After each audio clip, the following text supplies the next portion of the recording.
قبر کہتی ہے مت بتا کس کا جنازہ ہے، اس لیے میں کہنا چاہوں گا اے میرے بھائی، قبر کہتی ہے کالا گورا نہ دیکھا جاتا، روپیہ پیسے والا نہ دیکھا جاتا، امیر غریب نہ دیکھا جاتا، خاندان نہ دیکھا جاتا۔ میں نے تصور میں سوال کیا، اے قبر یہ تو بتا کہ مرنے والے کی کوئی چیز ہے جو تیرے اندر دیکھی جاتی ہو؟ تو قبر نے مسکرا کے بڑا اچھا جواب دیا تھا اور کہا تھا ہاں ہاں حنیف قادری، مرنے والے کی ایک چیز ہے جو دیکھی جاتی ہے۔ میں نے تصور میں کہا اے قبر بتا تو صحیح وہ مرنے والے کی چیز کیا ہے؟ تو قبر نے مسکرا کے جواب دیا تھا اے حنیف قادری، وہ مرنے والے کے عمل ہے، عمل۔ یہ قبر کہتی ہے اگر میرے اندر کوئی عمل خراب لے کے آئے گا تو میں جہنم بن جاؤں گی، عمل اچھے لے کے آئے گا تو جنت بن جاؤں گی۔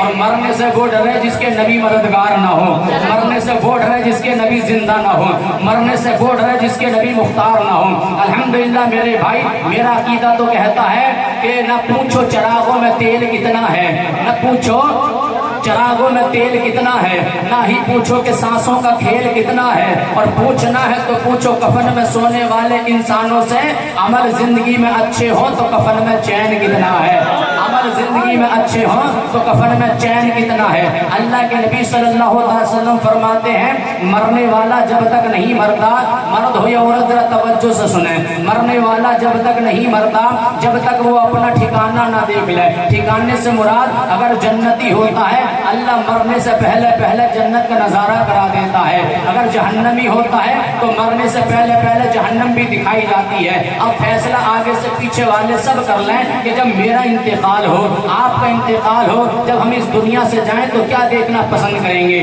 جنت یا جہنم؟ ظاہر سی بات ہے جنت، لیکن مجھے ایک شعر یاد آتا ہے کہ فرصت نہیں ہے انسان کو گھر سے مسجد تک جانے کی، فرصت نہیں ہے انسان کو گھر سے مسجد تک جانے کی، خواہش ہے قبرستان سے سیدھا جنت جانے کی، خواہش ہے قبرستان سے سیدھا جنت جانے کی۔ صاحب قبلہ بیٹھے ہیں میرے دوستو، انہیں معلوم ہے الحمدللہ کتنے لوگ نماز پڑھ رہے ہیں کتنے نہیں پڑھ رہے ہیں، تو جنت میں جانا ہے تو محلے کی مسجدوں میں بھی جایا کرو، ماں باپ کا ادب بھی کیا کرو میرے دوستو، اپنے بڑوں کا ادب، چھوٹوں پہ شفقت بھی کیا کرو۔ اس لیے آئیے اگلی حدیث ملاحظہ فرمائیں، اللہ کے نبی فرماتے ہیں مرنے والے کی قبر دو چیز ہے، تیسری ہے ہی نہیں۔ صحابہ کرام نے عرض کیا یا رسول اللہ وہ دو چیز کیا ہے؟ تو پیارے آقا ارشاد فرماتے ہیں مرنے والے کی قبر یا تو جنت کے باغوں میں سے باغ بنا دی جاتی ہے یا پھر جہنم کے گڑھوں میں سے گڑھا بنا دی جاتی ہے۔ یہ فیصلہ بھی میرے تیرے ہاتھ ہے، چاہے اپنی قبر کو جنت بناؤ چاہے اپنی قبر کو جہنم بناؤ۔ آئیے اگلی حدیث کو اور ملاحظہ فرمائیں، اللہ کے نبی فرماتے ہیں مرنے والے کی قبر دو چیز ہے، یا تو جنت کے باغوں میں سے ایک باغ ہے یا پھر جہنم کے گڑھوں میں سے گڑھا ہے۔ اللہ کے نبی فرماتے ہیں آخرت کی منزلوں میں اگر کوئی سب سے زیادہ کٹھن منزل ہے تو وہ قبر کی منزل ہے۔ آقا فرماتے ہیں جو قبر کی منزل سے آسانی سے پار ہو گیا اس کے لیے ساری منزلیں آسان ہو جاتی ہیں، جو قبر کی منزل میں پھنس گیا اس کے لیے ساری منزلیں دشوار ہو جاتی ہیں۔ آج میرے دوستو ذرا سوچو، ہمارا عالم یہ ہے تھوڑے اجلے کپڑے پہن لیتے ہیں تو قدموں کو جھٹک کے چلتے ہیں، بالوں کو بکھرا کے چلتے ہیں۔ میرے دوستو تھوڑا اللہ پیسہ دے دے تو میرے دوستو نماز پڑھنے کا اسٹائل بدل جاتا ہے، گھر کا ماحول بدل جاتا ہے، اس کی بیوی چھوٹے چھوٹے کپڑے پہنتی ہیں، بیٹیاں چھوٹے چھوٹے کپڑے پہنتی ہیں۔ میرے دوستو دکھانا چاہتی ہیں ابا مالدار ہو گئے ہیں، پیسے والے ہو گئے ہیں، میرے دوستو کپڑے چھوٹے ہو گئے ہیں۔ میرے دوستو جتنے مالدار ملیں گے میرے دوستو لیکن ان میں زیادہ تر ایسے ہی ہیں، ان کی بیٹیاں چھوٹے کپڑے پہن رہی ہیں، ان کی بیٹیاں بیویاں مائیں چھوٹے کپڑے پہن رہی ہیں، اپنے جسموں کو دکھا رہی ہیں۔ یاد رکھنا میرے بھائی تم کتنے بھی بڑے بن جاؤ، آج جاؤ میرے دوستو، دیکھیے محترمہ دنیا سے چلی گئی 40 دن ہو گئے، جاؤ ان کی قبر پہ 1 لاکھ نہیں 1 کروڑ روپے لے کے جائیں اور جا کے کہنا ایک قبر تو جنت بن جا، 1 کروڑ روپے لے کے آیا ہوں، کیا جنت بن سکتی ہے؟ نہیں میرے بھائی، اگر ایسا ہوتا تو سارے پیسے والے جنت میں چلے جاتے، غریب بیچارے رہ جاتے، یا یہ ہوتا کہ امیروں کو موت نہ آتی غریبوں کو موت آتی تو یہ امیر تانا دیتے، اب یہ غریب تھا تو مر گیا، امیر ہوتا تو بچ جاتا، مگر نہ، یہ میرے رب کا فیصلہ ہے، میرے رب کا قانون ہے، موت امیر کو بھی آتی ہے، موت غریب کو بھی آتی ہے۔ مرنے کے بعد جتنا کپڑا امیر لے کے جاتا ہے اتنا کپڑا غریب لے کے جاتا ہے، مرنے کے بعد جتنی جگہ امیر کو دی جاتی ہے اتنی جگہ غریب کو دی جاتی ہے۔ اس لیے میرے بھائی رب کا قانون ہے، یہ رب کا فیصلہ ہے۔ یا کوئی دفن کرتے سمے کہے اے قبر ہوشیار ہو جا،